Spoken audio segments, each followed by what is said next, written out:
आशो इंसाई माशी इस्तेहकाम जो उम्मीदूं अॼु के प्रोग्राम में फोकस होंदो न मौजू ते उन सां गॾोगॾु जेके डेवलपमेंट्स वक्त नज़र अचनि पियूं बार बार या ॻाल्हि कई वई इलेक्शन जी तारीख़ अचण खां अॻु त जेसि ताईं मुल्क अंदरि जेका गैर सियासी यकीनी वारी सूरत हाल मौजूदु आहे तेसि ताईं मुल्क अंदरि माशी फ्रंट ते बि इहा गैर यकीनी बरक़रार रहंदी। पर असीं ॾिसूं था त हिन वक़्तु तारीख़ साम्हूं अची चुकी आहे, पर उन बावजूदि जेका गैर यकीनी वारी सूरत हाल आहे उनमें का घटिताई न आई आहे, बल्कि उहा मुसलसल ॾींहों ॾींहुं वधंदी पई वञे। ऐं सूरत हाल ते पंहिंजे एक्सपर्ट सां गुफ्तगू कंदासीं। असां सां गॾु जेको अॼु पैनल मौजूदु आहे जो तारुफ़ सां कराईंदसि, नाम मेरा इकोनॉमिस्ट आहिनि असद अली शाह साहब, मूंसां गॾु वीडियो ज़रिए जो कि प्रोग्राम जो हिस्सो आहिनि इंजीनियर अब्दुल जब्बार मेमून साहब, नाले वारा मौशी माहिर आहिनि, उहे पिणु मूंसां गॾु अॼु के प्रोग्राम जो हिस्सो आहिनि। ऐं मौशी माहिर आहिनि ऐं नाले वारा सनतकार आहिनि मिर्ज़ा इख्तियार बेग साहब, उहे पिणु अॼु प्रोग्राम जो हिस्सो आहिनि। ऐं सभिनी खे भलीकार प्रोग्राम में आए अवां सभी जी मेहरबानी, मैं वक्त कढियो जो कि प्रोग्राम में गुफ्तगू लाए। मुझे इजाज़त सा बेग साहब आपसे आगाज़ करती हूँ गुफ्तगू का।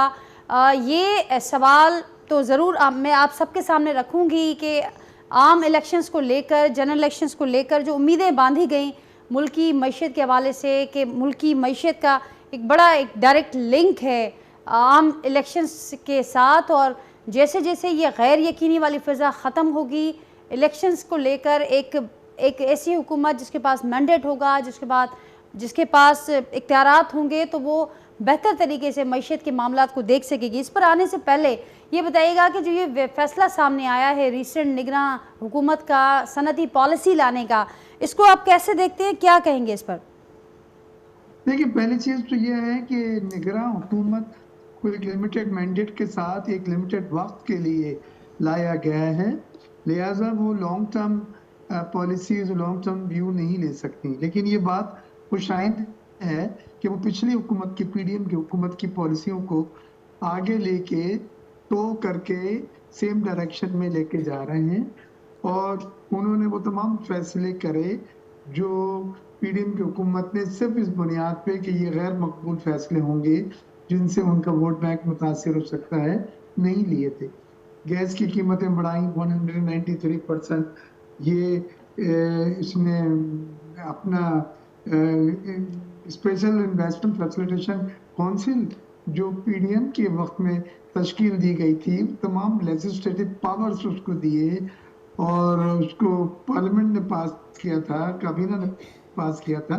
उससे आप ये बड़े काम करने जा रहे हैं। इन्होंने एक तो 4 सेक्टर आइडेंटिफाई करे हैं और उसी पर काम हो रहा है, आईटी, मिनरल्स और डिफेंस प्रोडक्शन और एग्रीकल्चर, ये 4 सेक्टर है। तो उसके अलावा जो चीज़ खुशाइंद है जिसको मैं ज़रूर अप्रिशिएट करूंगा कि इन्होंने एडमिनिस्ट्रेटिव मेजर्स बड़े अच्छे लिए। उसमें क्रैक डाउन किया है स्मगलिंग के ऊपर, उसमें डॉलर होल्डिंग के ऊपर क्रैक डाउन किया है जिससे डॉलर की कीमत जो है कम हुई है और मुसलसल कम होती गई है। डॉलर डिमांड सप्लाई मैकेनिज्म को मेंटेन किया है। ओपन मार्केट में जो 20, 25, 30 रुपए का फर्क इंटर बैंक में और ओपन मार्केट में था वो खत्म हो गया है, बल्कि आईएमएफ का जो 1.25% का क्वेश्चन उन्होंने अलाउ किया था उसके अंदर है, हम उससे भी कम है। सबसे बड़ी बात आईएमएफ के साथ सेकंड रिव्यू इसने केयर टेकर हुकूमत ने बड़ी खुशउस्लूबी के साथ करा, जिस और केयर टेकर के इक़दामात को सराहा भी गया है आईएमएफ की तरफ से। और इंशाल्लाह हमें फर्स्ट वीक ऑफ दिसंबर में बोर्ड की मीटिंग के बाद $7 मिलियन की जो है ट्रांच जो है सेकंड किस्त वो भी मिल जाएगी, जिससे बायलैटरल डोनर्स, दूसरे जो मल्टीलैटरल डोनर्स हैं उनके फंड भी रिलीज होंगे। आज ही जो एशिया डेवलपमेंट बैंक ने वादा करा है $250 मिलियन का एनर्जी सेक्टर और पावर सेक्टर रिफॉर्म्स में, जिसमें ट्रांसमिशन डिस्ट्रीब्यूशन सिस्टम की ऑगमेंटेशन करने के लिए खैबर पख्तूनख्वा और पंजाब के लिए फंड्स अनाउंस हुए हैं। तो ये तमाम चीज़ें तो बहुत अच्छी हैं, और लेकिन उन सब चीज़ों का दारोमदार डिपेंड करता है पॉलिटिकल स्टेबिलिटी के ऊपर। पॉलिटिकल स्टेबिलिटी आएगी जब आपके इलेक्शन होंगे, फेयर ट्रांसपेरेंट इलेक्शन होंगे, और एक हुकूमत जो है पीसफुल माहौल में उसको चार्ज मिलेगा और वो फिर अपने हुकूमती अमूर चला सकेगी, ये एक सवालिया निशान। ठीक, बेग हालांकि साहब इसी खुशहाल बात को बात है बेग कि साहब इसी बात को आगे 8 फरवरी बढ़ाएंगे। का ऐलान हो चुका है जी और लोगों के जहन में कम से कम इस बात का जवाब है कि इलेक्शन होने जा रहे हैं और उसके बाद उन्हें पॉलिटिकल एंड इकोनॉमिक स्टेबिलिटी मिलेगी। तो ये उम्मीदें बड़ी वाबस्ता हैं और मुझे कोई शक भी नहीं है, लेकिन still there is a distance between cup and the lip. ठीक, बेग साहब इसी बात को आगे बढ़ाएंगे। आपने बजा फरमाया कि उम्मीदें दिन ब दिन ज़रूर बढ़ रही हैं। शाह साहब अवाम वटंदड़ कीअं ॾिसो पिया जेका हिन वक़्तु मौजूदा सियासी सूरत हाल आहे ऐं मईशत खे वठी करे जेके कुझु उम्मीदूं आहिनि, जेके मामला आहिनि, हिन सूरत हाल में कीअं ॾिसो पिया उन्हनि खे ईंदड़ ॾींहंनि में? जी महिरबानी नाजिया। मां इख्तियार बेग साहब जेका ब्रॉडली पिक्चर पेंट कई आहे, मां घणे हद ताईं हुन सां एग्री थो कयां त दरअसल पाकिस्तान जी मईशत जेके कंडीशंस आहिनि उहे तव्हांखे ख़बर आहे त पोयनि 2-3 सालनि खां ख़राब तर थींदियूं रहियूं आहिनि। ऐं असुलु मसइलो इहो आहे त $80-85 बिलियन अॻियनि 3-4 सालनि में रीपेमेंट करणी आहे जेका पाकिस्तान वटि आहे कोन। सो तंहिंजे करे IMF खां बग़ैर को चारो कोन्हे को।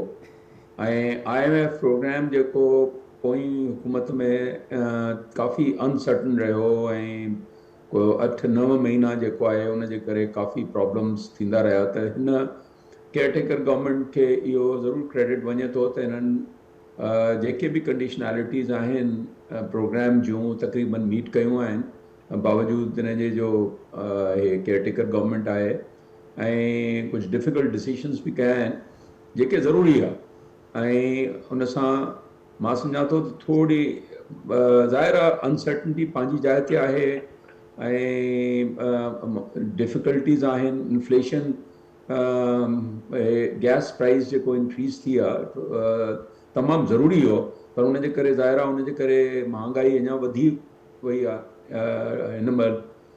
सो इहे डिफ़िकल्ट डिसीशंस अवॉइडेबल न हुया मुंहिंजे ख़्याल में, इहो असांखे सम्झणु खपे। त इन जे करे ई इहो पोई हुकूमत मुंहिंजे ख़्याल में सही फ़ैसिलो कयो जो लॉ पास करे विया वेंदे त जेके ज़रूरी शयूं आहिनि उहो केयरटेकर गवर्नमेंट जेको आहे करे सघे। उनजी वजह इहा हुई त when they were leaving त वञण खां पहिरियों IMF प्रोग्राम जेको आहे करे विया ऐं हिकिड़ो रिव्यू थियणो हुयो केयरटेकर गवर्नमेंट में। जी जेकॾहिं हिननि खे इहा अथॉरिटी न हुजे हा त हे प्राइस इंक्रीज़ बि न करे सघनि हा ऐं मेजर स्टेप्स बि न करे सघनि हा।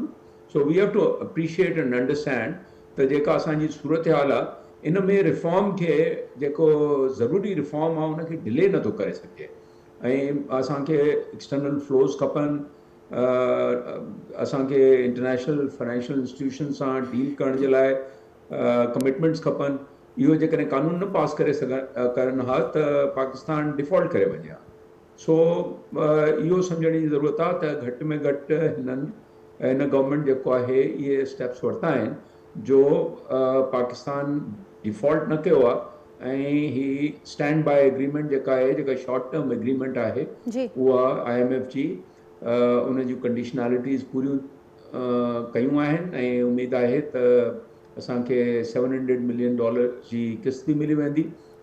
पर इन सां गॾु इहो पंहिंजी जाइ ते आहे त डिफ़िकल्टीज़ आहिनि, काफ़ी चैलेंजिस आहिनि जेके मतिलबु थोरो कंटेन थियूं आहिनि चैलेंजिस, पर रिज़ॉल्व त कोन थियूं आहिनि न। इहो रिज़ोल्यूशन जेको आहे इहो त अॻी पॉलिटिकल गवर्नमेंट जेका आहे, जेका इलेक्टेड गवर्नमेंट आहे, उहो ई मेजर रिफॉर्म करे सघंदी। उन खां पोइ हिन पीरियड में जेको ई करे सघनि था मुंहिंजे ख़्याल में उहो करणु खपे ऐं सनती पॉलिसी बि जेकॾहिं का बहितरी ठाहे सघनि था त उन में मुंहिंजे ख़्याल में को हर्ज कोन्हे। ठीकु, ऐं इन लिमिटेड मैंडेट जे हूंदे जीअं मां फरमायो शाह साहब त बहितर कमु नज़र अचे पियो ऐं जेके मेजर रिफॉर्म्स करणा आहिनि उहे ज़ाहिर आहे जेका पॉलिटिकल गवर्नमेंट ईंदी इलेक्ट थी करे उनखे करणा आहिनि। जब्बार साहब अवां कीअं ॾिसो पिया समूरी सूरत हाल खे इलेक्शन जे कॉन्टेक्स्ट में ख़ासि करे जेके उम्मीदूं माशी इस्तेकाम जे हवाले सां आहिनि, उनखे कीअं पिया ॾिसो? ईंदड़ मंज़रनामो कीअं पिया ॾिसो पोस्ट इलेक्शन? जवाहर साहब, मुंहिंजो आवाज़ वहां ताईं पहुचे पियो? हेलो जी जवाहर साहब, मुंहिंजो आवाज़ वहां ताईं पहुचे पियो? मूंखे ॿुधो पिया मां? जवाहर साहब, मुंहिंजो इलेक्शन जे कॉन्टेक्स्ट में ज़रूरु असांखे ॿुधाइजो त पोस्ट इलेक्शन माशी फ्रंट ते कहिड़ियूं तब्दीलियूं, कहिड़ा असर अवां ॾिसो पिया? मुंहिंजो त हिते गुफ़्तगू असीं कईसीं त जेका केयर टेकर गवर्नमेंट आहे, सुठा स्टेप्स उन्हनि खयां आहिनि, लिमिटेड मैंडेट हूंदे जहिड़े रीति मामलनि खे अॻियां वधायो पियो वञे, उहे हिकु बहितर डायरेक्शन में नज़र अचनि पिया। पर मेजर रिफॉर्म्स जी ॻाल्हि थिए पई त उहे जेका इलेक्टेड गवर्नमेंट हूंदी उनखे वठणा आहिनि। त कीअं ॾिसो पिया पोस्ट इलेक्शन माशी फ्रंट ते मंज़रनामो जुड़ंदे? ॾिसो, जेका पुराणी हुकूमत हुई उनजे अॻियां जेको सभ खां वॾो मसइलो उहो इहो त उहो पंहिंजो पॉपुलर वोट बेस जेको आहे सो वधाइनि, ऐं उन पॉपुलर बेस खे वधाइण लाइ IMF जूं कंडीशन्स, प्राइवेटाइज़ेशन प्रोग्राम ऐं ॿिया रिफॉर्म्स जेके आहिनि से कंहिं बि सूरत में जेको आहे सो उन्हनि जे लाइ क़ाबिल क़बूल या क़ाबिल जंहिंखे चइजे त एडॉप्टेबल इन करे न हुआ छाकाणि त हर हंधि जेको आहे सो वोटनि जे हिकिड़ो कमीअ जे जेके आहिनि से असबाब इन रिफॉर्म्स जे ज़रिए पैदा थिया पिए ऐं हुननि जे पंहिंजे हिकिड़ो सियासी ज़हन मुताबिक़ ईअं जेको आहे सो थिए पियो ऐं ईअं थींदो प्रैक्टिकली। हाणे तव्हांजे हिन सुवाल खे थोरो असां हिकिड़ो सम्झी करे कुझु जवाबु अहिड़े तरीक़े सां ॾियूं त जेका बि नई हुकूमत ईंदी, थोरी देरि लाइ मां बि ख़ुशबीन थियां, तव्हां बि ख़ुशबीन थियो, उहे जेको आहे सो हिकिड़ो फ्रंट लोडेड कंडीशन्स ते जेको आहे सो कमु करणु चाहींदी,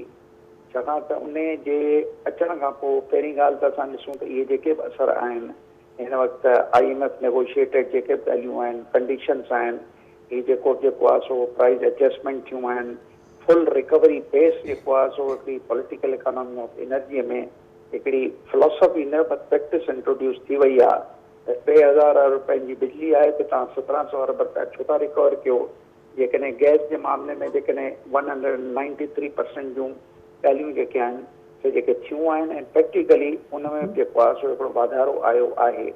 ऐं उन खां पोइ जेको आहे सो हिकिड़ो यानी एक्सटर्नल फ्रंट ते जेको आहे सो अञा IMF जेके इन्हनि जा जेके एस्टिमेट्स आहिनि उन्हनि खे घटायो त ज़रूरु आहे, पर उन घटाइण खां पोइ जेको आहे सो इहे जेके $6 बिलियन ही जेके अरेंज करे चुका आहिनि, उन खां पोइ इहे ॻाल्हियूं पिया था कनि त 12.5 असां रोल करे वेंदासीं। हाणे ॾिसूं त इहा जेका आहे त हिन वक़्तु जेका इंटरिम गवर्नमेंट आहे इहा इनखे कीअं रोल ओवर कंदी, पर तंहिंखां पोइ रोल ओवर खां पोइ वरी अॻिते अचूं त छा जेका नई गवर्नमेंट जेका मीडियम टर्म में एंटर थियणु खपे कंहिंखे त उहे इन सॼे प्रोग्राम खे सस्टेनेबल ठाहिण में राज़ी हूंदियूं आहिनि न।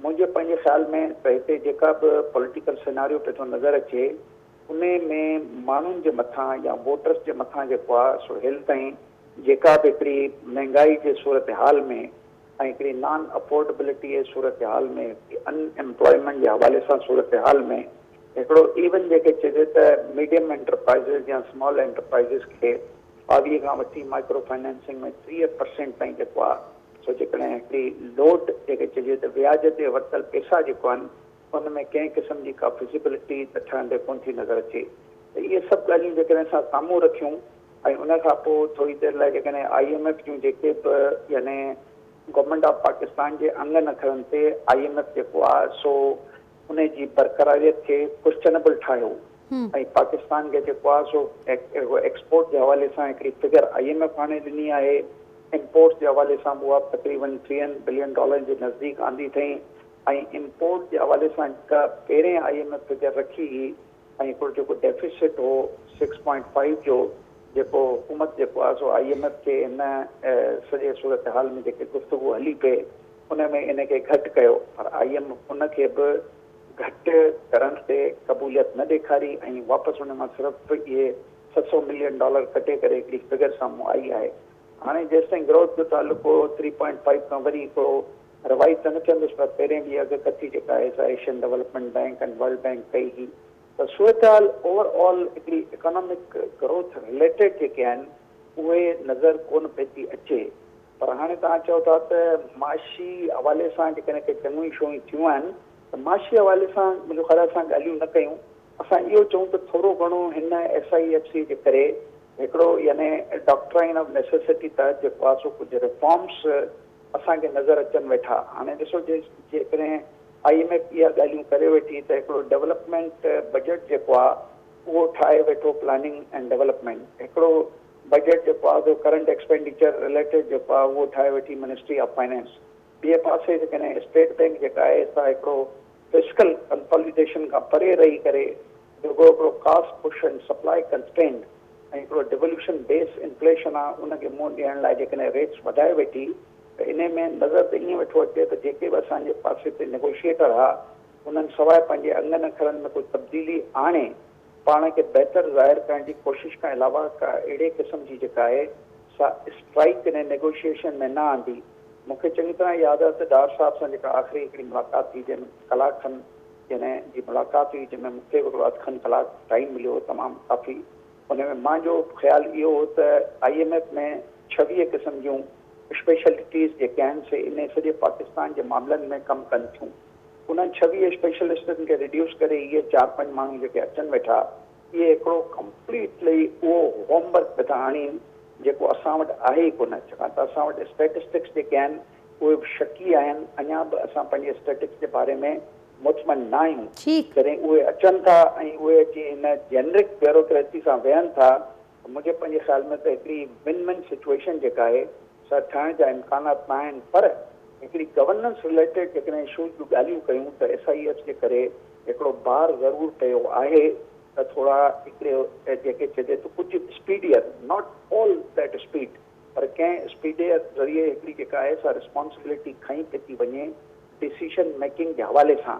न त ओवरऑल जेको सिनारियो आहे पाकिस्तान में जेके रिफॉर्म्स जी जिते ज़रूरत आहे उहे रिफॉर्म्स जेके आहिनि से इवन IMF को टेबुलेटेड करे इन्हनि ते का पाबंदी कोन विधी आहे। हाणे जेकॾहिं एनर्जी जे हवाले सां ॻाल्हियूं कयूं त सिर्फ़ु रेट वधाइण जे करे एनर्जी रिफॉर्म्स न ईंदा। एनर्जी रिफॉर्म्स टोटल जेका मैनेजमेंट स्ट्रक्चर आहे हिननि जो इनखे डिसमेंटल करणो पवंदो। ठीकु जवाब साहब दुरुस्त पे फरमायो ऐं इन ई ॻाल्हि खे मां अॻियां खणंदसि। बेग साहब सिर्फ परसेप्शंस बेहतर करने से या जिस तरह से जवाब साहब ने फरमाया कि जिस हद तक हमें रिफॉर्म्स की ज़रूरत है सिर्फ परसेप्शन ठीक करने से ये मामला बेहतर नहीं होगा, बिल्कुल ग्राउंड पे जाके और सारी जो ज़मीनी हक़ाइक़ को सामने रखते हुए मामलात को आगे लेकर चलना होगा। इस कॉन्टेक्स्ट में क्या ऐड कुछ करना चाहेंगे आप? और साथ साथ जो हम बात कर रहे हैं कि जो नई इलेक्टेड गवर्नमेंट आएगी मेजर रिफॉर्म ज़ाहिर है उसी को करने हैं, तो फिर उसके सामने फौरी तौर पर क्या चैलेंजेस दरपेश होंगे माशी फ्रंट पर? देखिए IMF ने अपने प्रोग्राम की कंडीशंस में 3 सेक्टर्स को टैक्स नेट में लाके और टैक्स वसूल करने का हदफ दिया है। एक रियल एस्टेट सेक्टर है, एक एग्रीकल्चर सेक्टर है और तीसरा रिटेलर का। अब ये इससे पहले भी हुकूमतें आती रही हैं और वो यही बातें करती हैं डॉक्यूमेंटेशन ऑफ इकोनॉमी की और इन सेक्टर्स को रिटेलर्स को टैक्स नेट में लाने की। लेकिन जब वो शटर डाउन हड़ताल करते हैं या 10 MNA जो है वो पहुंच जाते हैं बिहार में, तो फिर उनको फिक्स्ड स्कीम में लाने की बात होने लगती है और वो आपकी रेट और विल फिर कंप्रोमाइज हो जाती है। तो इस वजह से काम बात आगे नहीं बढ़ती। मैं समझता हूँ कि अगर आप चाहते हैं वाकई में कि हमारा टैक्स टू GDP रेशियो जो प्रेजेंट 8 और 9% है, IMF कहती है 15% से कम तो होना ही नहीं चाहिए। रीजन में जो आपके दूसरे ममालिक हैं उनका 15% है, तो हर साल तकरीबन 2% आप टैक्स टू GDP रेशियो बढ़ाएं, नए टैक्स पेयर्स लेकर आए ताकि हमें टैक्स टू GDP रेशियो वो हम उस परसेंटेज पे 15% की लेके जा सकें जो दूसरे ममालिक रीजन में रखते हैं। लेकिन इसके लिए फिर आपको अक्रॉस द बोर्ड एक डिसीजन करना होगा, एक रेट के साथ आपने इस पर अमल दरामद कराना होगा और फिर वो वेल और रेट को आपने अंडर प्रेशर आके कंप्रोमाइज नहीं करना है। और ये दरअसल मुश्किल होता है कि जो मुंतखब हुकूमतें आती हैं वो वोट बैंक और अपने इलाके के लोगों की प्रेशर में आ जाती हैं और अमूमन कंप्रोमाइज करती हैं। तो ये तो आपके सवाल का जवाब हुआ।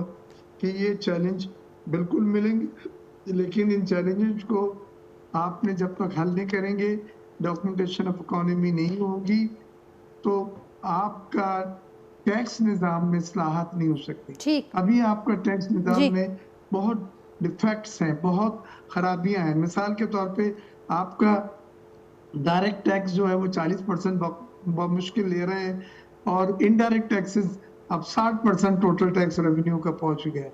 होना तो ये चाहिए कि डायरेक्ट टैक्सेस ज्यादा होने चाहिए। दुनिया में डायरेक्ट टैक्सेस रेग्रेसिव सिस्टम होता है, वो खत्म हो रहा है। इनडायरेक्ट में क्या होता है कि जी आपने एक सिम खरीदा 100 रुपए का, वहीं पे 30 रुपए की आपको टैक्स कट गया, और क्रेडिट जो मिला सिम का वो 70 रुपए का मिला। तो ये इनडायरेक्ट और रेग्रेसिव स्कीम्स हैं जो दुनिया में गैर पॉपुलर होती जा रही हैं और ठीक खत्म होती जा रही हैं। ठीक बेग तो साहब हमें डायरेक्ट जी टैक्सेशन को बढ़ाना होगा। हमने उन सेक्टर्स को जो अपने कंट्रीब्यूट नहीं कर रहे, मिसाल के तौर पे एग्रीकल्चर का हमारा इकोनॉमी में हिस्सा है 20%, लेकिन टैक्स की शरह में जो टैक्स देता है एग्रीकल्चर सेक्टर वो 2 से 3% भी नहीं है।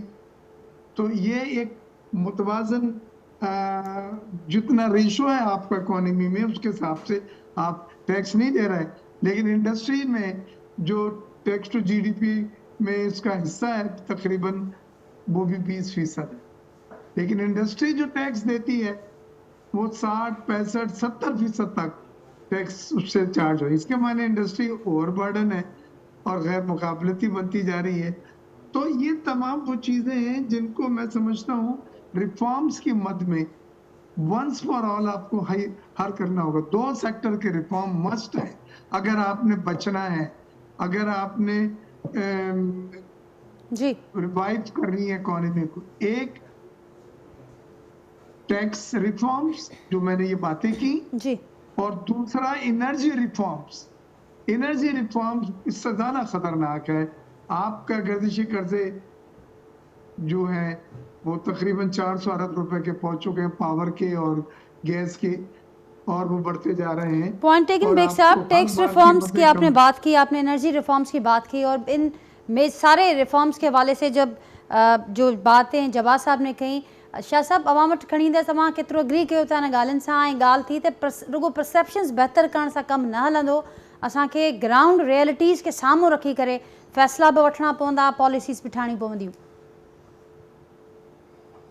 जी ज़ाहिर आहे रिफॉर्म प्रोग्राम आणो पवंदो, ऐं ही जेको केयरटेकर गवर्नमेंट थोरो घणो स्टेप्स कुझु वरिता आहिनि, ऑब्वियसली इहे सफिशिएंट न आहिनि, ऐं पॉलिटिकल गवर्नमेंट खे डिफ़िकल्ट डिसीशंस वठणा पवंदा जेका नई इलेक्टेड गवर्नमेंट ईंदी, ऐं उन में टैक्स रिफॉर्म्स बि आहिनि। पर उन खां वधीक इम्पोर्टेंट जेको आहे असल में मुंहिंजे ख़्याल में टैक्स टू जीडीपी रेशियो खां वधीक जेको असांजो प्रॉब्लम आहे उहो एक्सपेंडिचर टू जीडीपी रेशियो आहे। असांजी हुकूमत जेका आहे, मां इहो कंटिन्यूसली चवंदो रहियो आहियां त असां it's not that we are taxing too much, we are wasting too much. मतिलबु टैक्स रेट्स बि तमामु घणा आहिनि, ऐं इहो बिल्कुलु सही आहे त only few people are paying taxes. Tax net खे वधाइण जी ज़रूरत आहे, पर उन सां गॾु असुल ॻाल्हि इहा आहे त फेडरल एंड प्रोविंशियल गवर्नमेंट्स ख़र्च एतिरो वधीक आहे, पोएं साल जो तक़रीबन 22-23% ऑफ द जीडीपी जेको आहे एक्सपेंडिचर जो जीडीपी रेशियो आहे, जेको which is one of the highest in the region. यानी बांग्लादेश सां जेकॾहिं असां कंपेयर कयूं त बांग्लादेश जो टैक्स टू जीडीपी रेशियो मोरलेस साॻियो ई आहे जेको असांजो आहे। उनजो एक्सपेंडिचर जेको आहे 14% ऑफ द जीडीपी आहे, असांजो जेको आहे 22-23, sometimes even 24% of the GDP आहे। सो एॾा घणा महकमा आहिनि, एॾो घणो स्टाफ आहे जेके प्रोडक्टिव न आहिनि, जेका सर्विसिस जी का डिलीवरी कोन थी थिए, ऐं उन में सभिनी खां अहम ॻाल्हि जेका आहे एनर्जी ऐं टैक्स रिफॉर्म्स ऐं एक्सपेंडिचर रिफॉर्म्स खां बि वधीक आउटकम्स बहितर करणा आहिनि, स्पेशली ह्यूमन कैपिटल में इन्वेस्टमेंट। जेसि ताणी असांजी ॾिसो 21वीं सदी में जेकॾहिं असांजा अधु ॿार जेके आहिनि उहे स्कूल नथा वञनि, ऐं 40% असांजा ॿार जेके आहिनि स्टंटेड आहिनि ऐं असांजे माण्हुनि खे हेल्दी माइंड्स कोन्हनि, हेल्दी ॿार कोन्हनि, त असांजी इहो हाणे त सूरत हाल ख़राबु आहे ई आहे, असांजो फ्यूचर बि ख़राबु थी वेंदो। सो सभिनी खां इम्पोर्टेंट जेका एसेट रिसोर्स आहे कंहिं बि नेशन जो, उहो ह्यूमन कैपिटल आहे। सो जेसिताणी इहे रिफॉर्म असां न कंदासीं ऐं हुकूमत खे घटि करे ऐं घटि इनजे करे त उनजे करे फिस्कल डेफिसिट जेको आहे असांजो एतिरो घणो आहे जो उनजे करे वरी इंट्रस्ट रेट्स वधीक तमामु वधीक आहे, हाईएस्ट आहे। सो इन में असांजी एंटरप्रेन्योरशिप कोन थी सघे, बिज़नेसिस वायबल कोन थियूं थी सघनि, त तव्हां टैक्स कीअं कलेक्ट कंदव? सो तंहिंजे करे हिकिड़ो काफ़ी कॉम्प्रिहेंसिव रिफॉर्म जी ज़रूरत आहे। वर्चुअली पाकिस्तान खे मुंहिंजे ख़्याल में त रीथिंक करणो पवंदो, the way we have govern this country, उनखे बिल्कुलु रीथिंक करणो पवंदो। ऐं पॉलिटिकल पार्टीज़ अनफॉर्चुनेटली मूंखे नज़र कोन थो अचे त कोई बि पॉलिटिकल पार्टी को इन बेसिस ते को नई थिंकिंग करे थी पई। अञा ताईं कंहिं बि पॉलिटिकल पार्टी पंहिंजो को मैनिफेस्टो कोन आंदो आहे। ऐं पुराणा मैनिफेस्टोस तव्हां ॾिसो त मैनिफेस्टो ॾेई इलेक्शन खां पोइ जेको आहे उहो विसरी वेंदो आहे। त कंहिंखे ख़बर आहे त पोइ गवर्नमेंट जेका हुई PTI जी, उनजो मैनिफेस्टो छा हुयो ऐं उन्हनि छा अचीव थियो। उन खां पहिरियों PMLN गवर्नमेंट जी जेको मैनिफेस्टो हुयो उन्हनि छा अचीव कयो। सो असुल ॻाल्हि इहा आहे त स्ट्रक्चरल रिफॉर्म्स जो पूरो रोड मैप खपे ऐं उन ते थिंकिंग ई कोन्हे, कैपेसिटी कोन्हे पॉलिटिकल पार्टीज़ जी। That is more worrying. सूरत हाल त ख़राबु आहे ई आहे, पर उन सां गॾु जेको आहे इनखे कीअं कंटेन कयो वेंदो ऐं इहे प्रॉब्लम सॉल्व कीअं थींदा, उनजो को अञा ताईं को प्रोग्राम त नज़र कोन थो अचे। जब्बार साहब, रुगो मैनिफेस्टोस में मुआशी इनकलाब आणण जूं ॻाल्हियूं या बयाननि जी हद ताईं, पर जीअं शाह साहब फरमायो त को रोड मैप कोन्हे ऐं उन खां बि वधीक ॻणती जी ॻाल्हि इहा आहे त उन वाले सां कैपेसिटी बि नज़र कोन पई अचे त उन पासे जेका रियलाइज़ेशन आहे, का उन पासे ना का ॻणती आहे या उन पासे खे उनखे हल करण जी का कैपेसिटी मौजूदु आहे? सो पाकिस्तान जेको आहे सो हिन वक़्तु पाकिस्तान जी जेके डिसीशन मेकर्स आहिनि उहे टोटली नॉन प्रोफेशनल आहिनि।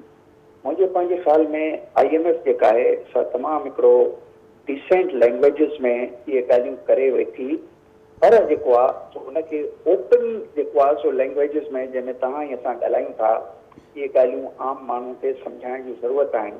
हाणे IMF जेका हिकिड़ी रिपोर्ट जेका आहे सा पब्लिक इन्वेस्टमेंट इन पाकिस्तान, जंहिंमें क्लाइमेट जो ज़िक्र आहे, उनमें काफ़ी जेको आहे सो हिकिड़ो तशवीशनाक क़िस्म जूं ॻाल्हियूं पाकिस्तान जे बारे में कयूं आहिनि। जंहिंमां सभ खां वॾी तशवीशनाक ॻाल्हि इहा आहे त मीडियम टर्म प्लानिंग जेका आहे उन जे लाइ उन इज़हार कयो आहे त उन मीडियम टर्म प्लानिंग में जेको आहे सो जेकॾहिं का मौजूदु आहे जेको 2025 विजन जो असां ॻाल्हियूं करे करे थकिजी पिया आहियूं, उन में जेको आहे सो हिकिड़ो लैंडस्केप ठाहियो, जेको शाह साहब ॻाल्हियूं कयूं न, उन में नेशनल ऐं ग्लोबल लैंडस्केप जेको आहे सो ठाहिण जी ज़रूरत आहे।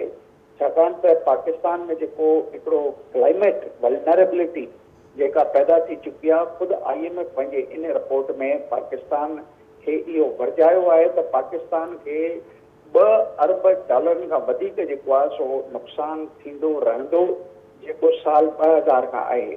इहे ॻाल्हियूं बि IMF कयूं आहिनि त नॉन बजटेड जेको आहे शयुनि ते जेको आहे सो बि जेको आहे so all of a sudden हिकिड़ी डिमांड अचे थी। पाकिस्तान में तव्हां ॾिसो त मुंहिंजे पंहिंजे ख़्याल में त हिते जेको बजट जी जेका अहमियत आहे, उन खां अलावा जेके डेवलपमेंट आस्पेक्ट्स प्लानिंग कमीशन जा ऐं करंट जेके चइजे त बजट जा फाइनेंस मिनिस्ट्री जा आहिनि, उन जे विच में थोरो सम्झण जी कोशिशि कयो। हिन वक़्तु असां वटि जेको डेवलपमेंट प्रोजेक्ट्स आहिनि उहे 10,700 में IMF जी रिपोर्ट जी ॻाल्हियूं थो कयां, 10,700 अरब जा आहिनि। जॾहिं त बजट में पैसा केतिरा बिल्ड इन आहिनि, 772 या 727 अरब रुपया, समथिंग लाइक दैट। हाणे थोरी देरि लाइ IMF पंहिंजे हिन रिपोर्ट में इहे ॻाल्हियूं चए वेठी, जेके काफ़ी अख़बारुनि जेके आहिनि से कैप्चर कयूं आहिनि, त 14 साल लॻंदा जेकॾहिं इहे तव्हां 10,700 जा प्रोजेक्ट पूरा कंदो। पर IMF चए उन खां अलावा पाकिस्तान सिर्फ़ु हिन गुज़िश्ता साल में जेको आहे, हे जेके असांजा केयरटेकर वेठा जिन हिकिड़ा पॉलिटिकल मूव्स ऐं माण्हुनि खे पार्लियामेंटेरियंस खे एक्स या जेके टू बी उन्हनि खे ख़ुशि करण लाइ 2300 अरब रुपए जी ॿियूं बि स्कीमूं विधियूं। हाणे ॿुधायो त जंहिं मुल्क में हिकिड़ो बुनियादी तौर ते को रोड मैप ई कोन्हे त हुन जा रेवेन्यू, एक्सपेंडिचर, एक्सटर्नल असिस्टेंट्स ऐं पॉसिबल जेको आहे सो कमर्शियल लोन्स, यूरो बॉन्ड वग़ैरह मां कहिड़े सूरत हाल में कंहिं हंध ते केतिरनि पैसा अचण जी पोजीशन आहे, हाइपोथिकेट त करे सघूं था न। उन जे मुताबिक़ हिन मुल्क खे हलाइणो आहे। हिन मुल्क खे हिन वक़्तु ECC थी हलाए, हिन मुल्क खे कैबिनेट जूं डिसीशन पे थियूं हलाइनि।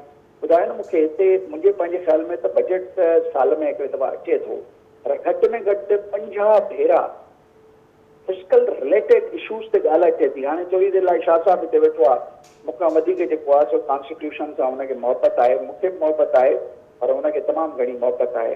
हाणे जेकॾहिं 40% विंडफॉल बैंकुनि जो मूंखे यादि आहे त डार साहब असांखे ई चयो हो त मां बैंकुनि जा विंडफॉल्स जेके आहिनि, ठीकु आहे, बैंकुनि ते कुझु ग़लतियूं कयूं, कुझु ओवर प्ले कयो, जेके हिकिड़ो क्रिमिनल पिनलाइज़ एक्शन थियणु आहे बैंकुनि ते। मां बि हुन में शामिल हुयुसि, PCI बि शामिल हुई। असां लिखियो, कंपटीशन कमीशन खे लिखियो त हीउ जेको हिननि फॉरेन एक्सचेंज मां जेको बेतहाशा विंडफॉल कयो, इन ते तव्हां कॉग्निजेंस वठो। कॉग्निजेंस वठण जे बजाय उन वक़्त जे वज़ीर ख़ज़ाना इहो चयो त ही को दुकानदार आहिनि जिन जे मथां असां को एक्शन वठूं। ग़लति कमु जेकॾहिं दुकानदार करे त हुन ते ज़रूरु एक्शन थींदो। जेकॾहिं कंहिं फैक्ट्रीअ में का बाहि लॻे त सिधो सो मालिक खे खणी जेल में अंदरि कंदा। पर हिते जेको आहे को नेशनल लेवल ते जेको माण्हुनि खे जेको फुरियो वियो, हुन जे मथां कहिड़ो एक्शन थियो, कुझु न थियो। हाणे जेकॾहिं वापसि अचूं त इहो लेजिस्लेशन जेका आहे उन जे बग़ैर तव्हां 40% हिन वक़्तु ॻाल्हियूं था कयो त विंडफॉल प्रॉफिट मां वठो, बिल्कुलु वठणु खपे। मां इन बिल्कुलु मुखालफ़त में न आहियां, पर हुननि ते हिकिड़ो क्रिमिनल एक्शन बि थियणु खपे जेको हुननि जेको आहे बेतहाशा पैसा कमाया in foreign exchange J manipulation में। मां हिन वक़्तु टाइम कोन्हे न त तव्हांखे पॉइंट टेकिंग जब्बार साहब, ऐं ज़ाहिरा इन समूरे फैक्टर सां गॾु अकाउंटेबिलिटी वारो जेको फैक्टर आहे, चेक एंड बैलेंस जो मां ज़िक्र कयो तो तमामु घणो इम्पॉर्टेंट आहे। बेग साहब, ह्यूमन कैपिटल को प्रायोरिटाइज करते हुए कॉम्प्रिहेंसिव रिफॉर्म्स वे फॉरवर्ड होगा सारी सूरत हाल में, जो मेरे बाकी पैनलिस्ट ने बात की, आप क्या कहेंगे, उसमें कुछ ऐड करेंगे, आप क्या कहेंगे? आपने बड़ा सही कहा है कि हम अपना ह्यूमन कैपिटल सेगमेंट में रिफॉर्म्स लाके और ह्यूमन कैपिटल को डेवलप करके जो समरात हासिल कर सकते हैं वो बहुत लॉन्ग टर्म होते हैं, यानी वो सस्टेनेबल होते हैं और लॉन्ग टर्म यानी तवीलो मियाद उसके असरात होते हैं पॉजिटिव, जो आपकी माइशत को भी जैकअप करते हैं, आपकी तरक्की और डेवलपमेंट को भी वो जैकअप करते हैं। तो इस पे हमें जोर देना चाहिए। और हमारे पास लकीली 60% यूथ है। ये यूथ का बंच को अगर हम ह्यूमन कैपिटल डेवलपमेंट से सही तरह से इनकैश करें उसको, तो उसके बहुत दूरस नताइज हमको मिल सकते हैं।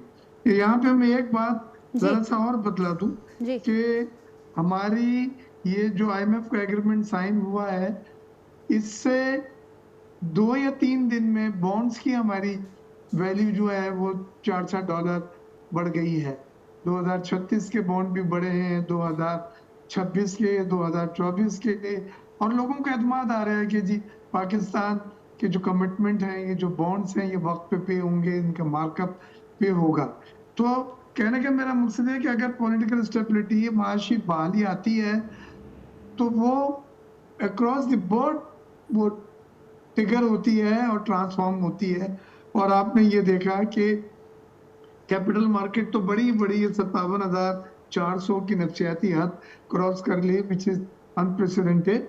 रेमिटेंसेस भी हमारी अक्टूबर के महीने में बढ़ी हैं, एक्सपोर्ट अक्टूबर के महीने में बढ़ी है, और CPI 2-3% कम हुआ है, जबकि SPI में कोई 9% का इजाफा हुआ है।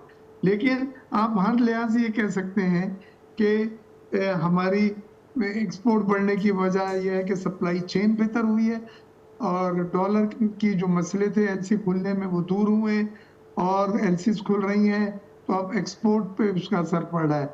लेकिन जो चीज़ मुझे फिक्र कर रही है और मैं फिक्रमंद हूँ, वो ये है कि कल डॉक्टर शमशाद अख्तर ने बतलाया है कि गैस की और बिजली की कीमतें मजीद बढ़ने जा रही हैं। तो 193% बढ़ा के इन्होंने 400 अरब रुपए सरप्लस हासिल करा है और अब IMF उससे मुतमईन नहीं है और वो मजीद चाहता है कि गैस की और बिजली की कीमतें बढ़ें, तो जो हमारी सनत को अनकम्पिटिटिव बना देंगी और हम अपने रीजनल कॉम्पिटिटर्स के साथ मुकाबला नहीं कर सकेंगे, जो हमारे एक्सपोर्ट को मुतासर करे। लिहाजा मेरी आखिरी रिक्वेस्ट ये है जी। कि जो हमने फॉर्मूला बनाया हुआ कि कीमतें बढ़ा के लॉसेस को पूरा करना है, सर्कुलर डेट को कम करना, उसके बजाय ये भी आप देखें कि वो इदारे जो इसके जिम्मेदार हैं, सुई सौदरन और सुई नौदरन, उनकी कारकर्दगी को बेहतर बनाएं, वहाँ के लॉसेस को कम करें, वहाँ की UPGs जो है उसको कम करें और एफिशिएंसी लाएं, करप्शन को खत्म करें। जो बिल की रिकवरी है 100% जहाँ नहीं है, वो मल्टीप्लाई हो रहा है, 10% कम है तो वो 3 महीने में 30% हो जाता है और यही कैश फ्लो को आपके इफेक्ट कर रहा है। लिहाजा ये जरूरत इस बात की है कि आप अपनी रिकवरी भी बढ़ाएं, अपनी एफिशिएंसी बढ़ाएं, अपने TND लॉसेस कम करें, वेरी वेल सेड बेग साहब के एफिशिएंसी और परफॉर्मेंस के साथ साथ बढ़ाने के जी सिर्फ जो जी आप टैरिफ बढ़ा देते हैं और वो पैसा लेके वो कहते हैं 400 अरब रुपए का सर्कुलर डेट हमारा कम हो गया, ये फॉर्मूले से हम ज्यादा अरसे नहीं चल सकेंगे क्योंकि हम पहले ही गैर मुकाबलती बनते जा रहे हैं। पावर के और गैस के टैरिफ में सनत हमारी गैर मुकाबलती बन गई है। पॉइंट टेकन बेग साहब के इन फार्मूलाज के बजाय हमें रियलिस्टिक मामला देखने होंगे और फिर एफिशिएंसी की अकाउंटेबिलिटी की भी आपने बात की। शाह साहब छा मां ते कॉमेंट करणु चाहींदा ऐं बेग साहब इहा भी ॻाल्हि जेका कई तमामु अहम हुई त जेके समूरा जेके ज़रूरु एतमाद जो हिकिड़ो माहौल आहे उहो असांखे क़ाइमु थींदे नज़र अचे पियो, इन्वेस्टर्स जो एतमाद बि बहाल थिए पियो ऐं उन जा कुझु पॉज़िटिव इंडिकेटर्स असीं ॾिसूं पिया। पर जेको जेको चैलेंज हूंदो त हिनखे मेंटेन रखणु, छाकाणि त हिन जी मेंटेनिंग असांखे नज़र न ईंदी आहे। ई मामरा कुझु वक़्त जे लाइ ज़रूरु नज़र ईंदा आहिनि पर इहे इंडिकेटर्स बरक़रार न रहंदा आहिनि। जी मां बल्कि इहो चवंदुसि जेको बेग साहब बि ॻाल्हि करे पियो, ॾिसो ॻाल्हि इहा आहे त ही केयरटेकर गवर्नमेंट ऐं IMF अनफॉर्चुनेटली IMF प्रोग्राम हमेशह शॉर्ट टर्म थिंकिंग ते हूंदो आहे ऐं गवर्नमेंट बि उहा ई शॉर्ट टर्म थिंकिंग त हाणे जो मसइलो हल कयूं ऐं उहो टैरिफ वधाए जेको 200% या 100 सर्टन परसेंट तव्हां गैस वधायो आहे, उनखां पहिरियों बिजली वधाईंदा रहिया हो, त उन सां बेसिकली तव्हांजो रेवेन्यू कोन थो वधे, तव्हांजी कलेक्शन जेका आहे उन में चोरी अञा वधीक थी वञे ऐं जेको पे करण वारो आहे उनजी जेका आहे एबिलिटी टू कम्पीट ज़ाहिरा घटि थी वञे। इहो ई ॻाल्हि जेका आहे डायरेक्ट टैक्सिस जेको आहे असांजा टैक्स रेट्स 50% खां वधीक आहिनि। We have highest tax rates. असांजो जेको टैरिफ आहे बिजली ऐं गैस जो उहो बि हाणे तमामु वधी वियो आहे। उनखां अलावा असांजो जेको ह्यूमन डेवलपमेंट आहे कैपिटल उहो असांजो ठीकु न आहे, स्किल्ड लेबर असां वटि कोन्हे, त हाउ डू वी कम्पीट? त इकोनॉमी जेको आहे प्रोडक्टिव त कोन थी सघंदी न। तव्हां त इनफैक्ट इहे टेम्पररी मेजर्स जेको आहे इन में को मां नथो सम्झां त को इन्वेस्टर जो को कॉन्फिडेंस को बहितर थियो आहे। बेसिकली जेको बॉन्ड्स जी ॻाल्हि कई बेग साहब, उहो थोरो घणो प्राइस हुनजी बहितर हिन जे करे थी आहे जो असां IMF जूं को सभई कंडीशंस मीट कयूं आहिनि जेको हिस्टोरिकली असां न कंदा रहिया। सो तंहिंजे करे माण्हुनि जी एक्सपेक्टेशन इहा हूंदी त इहे IMF प्रोग्राम इहो बि न शायदि गवर्नमेंट करे सघे। सो उहो बि इन जे करे जेको आहे थोरो एतमाद त लैंडर्स जो ऐं थोरो ज़रूरु बहितर थियो आहे, पर that is not the solution. जेको प्रोग्राम आहे it is just short term. It is not transforming Pakistan or improving our productivity. It is actually undermining our productivity. जेके ये steps आहिनि increasing the tariff disproportionately and continuously increasing the tax rates, ad hoc taxation जेको आहे excessive taxation instead of जेको tax net वधाइण जे बजाए जेको आहे टैक्स रेट्स असां वधायूं था। सो तंहिं करे ही जेको आहे न ही फायर फाइटिंग वारी ॻाल्हि आहे, क्राइसिस मैनेजमेंट वारी ॻाल्हि आहे। सो इहा एक्चुअली इन सां त वधीक डिफिकल्टी अॻिते अचण वारी हुकूमत खे ईंदी। असुल ॻाल्हि इहा आहे त पॉलिटिकल पार्टीज़ जेको आहे उन्हनि खे सोचणु खपे त जेके बेसिक इशूज़ आहिनि, डेट जो मसइलो कीअं हल थींदो। 40% इन्फ्लेशन थी वियो आहे तव्हांजो, 30% 30 to 40%, उनखे कीअं हल कबो। एनर्जी जो मसइलो कीअं हल कबो। तव्हांजो अनएम्प्लॉयमेंट जो मसइलो जेको आहे, ग्रोथ रेट कीअं वधंदो। सो तव्हां पंहिंजे प्राइवेट सेक्टर खे प्रोडक्टिव कीअं कंदो, तव्हां पंहिंजे पब्लिक सेक्टर खे एफिशिएंट कीअं कंदो, तव्हां पंहिंजो ख़र्च कीअं घटाईंदो। इन ते का मां त नथो सम्झां त का इवन ॻाल्हि बि थी रही आहे, का थिंकिंग थी रही आहे, सोल्यूशन्स आहिनि न ई। हाणे ॾिसो ही इंडस्ट्रियल पॉलिसी जेका आहे हुकूमत जेकॾहिं ॾियणु थी चाहे त छा थी थिए। बाक़ी फ़िलहाल त मुंहिंजे ख़्याल में ओवरऑल सस्टेनेबिलिटी ते को ख़ासि कमु कोन थो थिए। ठीकु, रुगो क्राइसिस मैनेजमेंट नज़र अचे पई, पर जब्बार साहब जीअं शाह साहब ज़िक्र कयो त कीअं जेके बुनियादी असांजा मसइला आहिनि उन पासे ॾांहुं कंहिंजो ध्यानु अञा बि नज़र कोन पियो अचे। रुगो हिन वक़्तु फायर फाइटिंग थिए पई। लास्ट मिनट तव्हांजो फाइनल कॉमेंट। ॾिसो, मां इहो त चवां त अंग्रेजी में चयो वेंदो आहे त a man in ignorance of his conduct cannot advise। तो इन लाइ सलीस हिकिड़ो सिंधी में ॻाल्हियूं कयूं त सिगरेट पीअंदड़ पीउ पंहिंजे पुट खे इहो नथो चई सघे त सिगरेट पीअणु जेको आहे सो ख़राबु शइ आहे। हिते तव्हां ॻाल्हियूं पिया था कयूं असां रिफॉर्म्स जो। रिफॉर्म्स खे आणण वारा माण्हू जिन खे असां एक्सपेक्ट पिया था कयूं, जेके हुते वेठा आहिनि, सेक्रेटरीज़ ॿिया वेठा आहिनि मुख़्तलिफ़ कमेटीज़ में, उहे ई माण्हू आहिनि जिन असांखे अॼु हिन हालत ते पहुचायो आहे। मुंहिंजे ख़्याल खां सभ खां पहिरें जेको आहे SIFC में इहो डिसाइड थियणु खपे, हे मिलिट्री ऐं सिविल पार्टनरशिप आहे। जेकॾहिं वाक़ई मिलिट्री बि ज़रूरु फ़िक्रमंद आहे त उन्हनि जूं सैलरीज़ ऐं उन्हनि जा जेके प्रिविलेजिस आहिनि उहे उधार ते ईंदड़ पैसनि मां जेके आहिनि से अदायगी पइजी थिए। यानी पेंशनुनि खां वठी हिकिड़ो सर्विस बेनिफिट्स खां वठी पघारुनि ताईं जेके आहिनि ऐं उन्हनि जा जेके डेवलपमेंटल नीड्स आहिनि, प्रोजेक्ट्स, उहे ताईं उधारुनि ते वेठा हलनि। उहे बि एतिरो ई फ़िक्रमंद आहिनि जेतिरो असां आहियूं। पर उन फ़िक्र खां आगे थियण लाइ हींअर डिसाइड करण जी ज़रूरत आहे त रिफॉर्म्स केरु आणींदा।